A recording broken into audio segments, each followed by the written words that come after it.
the Council on Foreign Relations in New York is an example I'd like to take because it helps to explain what's really happening. The CFR, as they are called, has about 4,500 US-based members. They issue an annual report. It's for free. All you have to do is write to them and ask them, and they'll send it to you for free. And amongst other things, at the very end of the book, they will give you the full list of the 4,500 members. It's in beautifully alphabetical order. And when you start looking at the list, you say, well, a lot of names I know. Bill Clinton, Alan Greenspan, George H.W. Bush, Dick Cheney, Paul Wolfowitz, Robert Gates, the defense minister, George Soros, Henry Kissinger, Zbigniew Brzezinski, Charles Prince, William Rhodes, and Robert Rubin of Citicorp fame, David Rockefeller, Maurice Greenberg of AIG, Madeleine Albright, Stanley Fischer and Ann Kruger, who used to be with the IMF, Susan Rice and Condoleezza Rice, one is a Democrat, the other one is a Republican, Timothy Geithner, we know them all, Henry Paulson, James Wolfenson, Lawrence Summers, Paul Volcker, former governor of the Federal Reserve Bank. However, most of those 4,500 people, at least in Argentina, we haven't a clue who they are. But I took the trouble, and a lot of people have, of trying to find out who are these people. And when you look at who are these people, you find that you have the key decision makers and the key people running the 500 largest corporations in America, the Fortune 500, the major banks, the ones who actually receive your dollars and they give it back, maybe, the major multilateral organizations like the IMF, the World Bank, and other such organizations, and the people running them, Stanley Fischer, Ann Kruger, Robert Zoellick at the World Bank, the Federal Reserve Board in the United States, which is running the US dollar, the major universities as far as economic and political science are concerned, Yale, Princeton, Harvard, Chicago, MIT, and so forth. The multimedia, telling you what's news and what is not news, and when they tell you something is news, how they're going to deliver it. ABC, CBS, NBC, CNN, Fox News, and so forth. And very important, the key job posts in government, in the federal government, in the state governments, Congress, and so forth.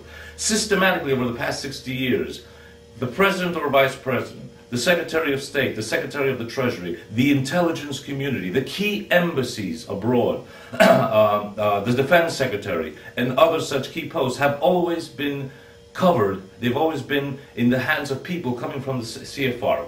It doesn't matter whether they're Republicans or Democrats. This works in a many of these people have multi-memberships. They are also members of the Trilateral Commission. They are also members of the RAND Corporation, the Cato Corporation, the Brookings Institution, the Bilderberg Groups, naturally, and so forth. If I were to describe to you the wheel of power in this world, I think you would agree that we could take, say, 6 spikes of power, which are the ones I just mentioned: corporate America, financial institutions, multilateral agencies running the system as a whole, Ivy League universities, the multimedia, and government.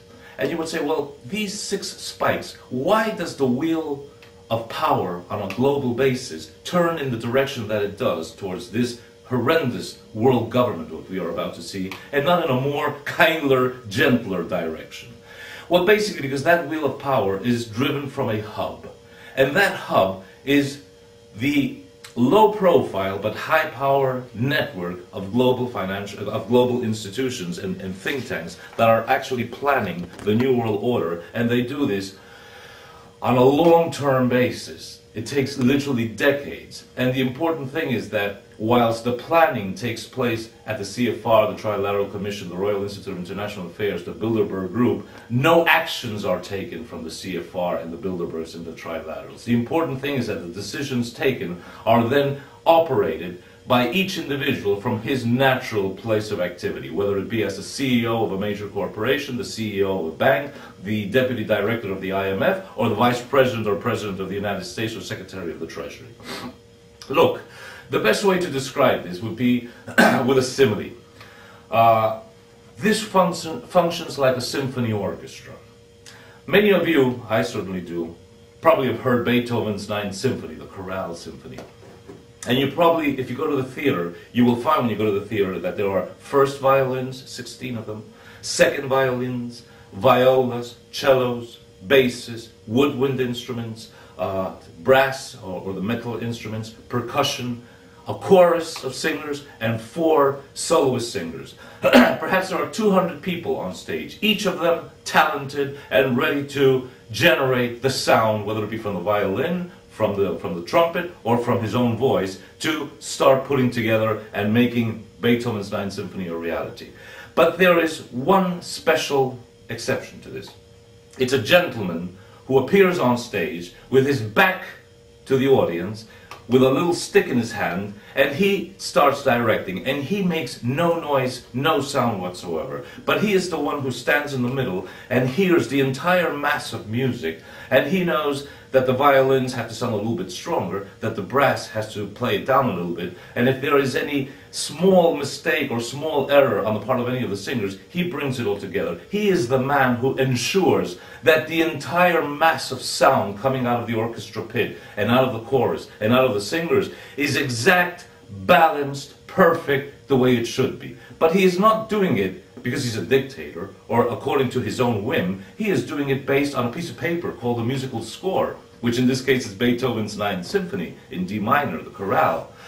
And he is doing this based on that score, and that score was not written yesterday. That score was written by Ludwig van Beethoven in 1825. So look at that. We're hearing the orchestra play music that was composed 180 years ago.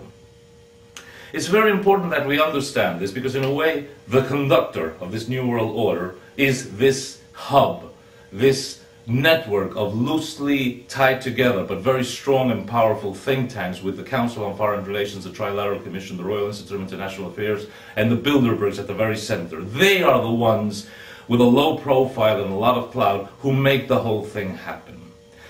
It's very important that we understand that this is the way the world really works. It's a model, and that also helps to explain the present global financial crisis. It's a necessary, painful stage on the way to world government. And when you understand that something is part of a model, it becomes, as I say, understandable. And that which can be explained and understood can be predicted. So, for example, going back to the example of Beethoven, if I'm sitting in the theater listening to the second movement of Beethoven's Ninth Symphony, I already know that there's a third movement on the way and that there is a fourth movement on the way. And if I know my Beethoven, I will know exactly how they sound. So I can predict what will be happening in the next 40 or 50 minutes. The second movement and then the wonderful third movement. And the chorus will be silent in the third movement, but it will start singing about 1/3 the way down the fourth movement. It is predictable, but you have to know your Beethoven. You have to know your music, and you have to know what it's all about. And if you don't like Beethoven's Ninth Symphony, you also have to understand that you can't go back to Beethoven to complain. Conclusion. Lucid, independent thinking citizens, whether in the United States, Europe, or Argentina, can best defend their countries and their liberties by understanding what is happening. We are all called to be good doctors, so to speak, of the social body of all our respective countries. And we all know that if a doctor is brought before him, a patient who feels bad, the first thing he has to do is a diagnosis. He has to know what's happening to this guy, that he's running a high fever. Why does he feel bad? And only when he has made a proper diagnosis can he then adventure to suggest a curing therapy. Will it be aspirin? Will it be antibiotics? Will it be maybe surgery? Will it be chemotherapy?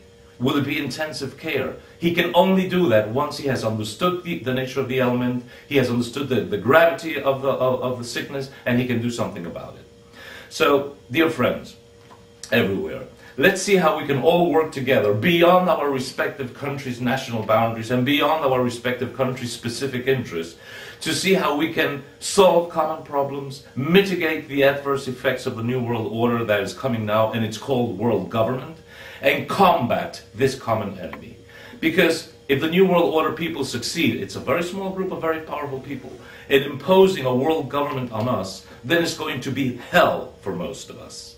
We still have some time to avoid George Orwell's 1984 nightmare. But as I say, we have some time. We do not have all the time in the world. Think about it.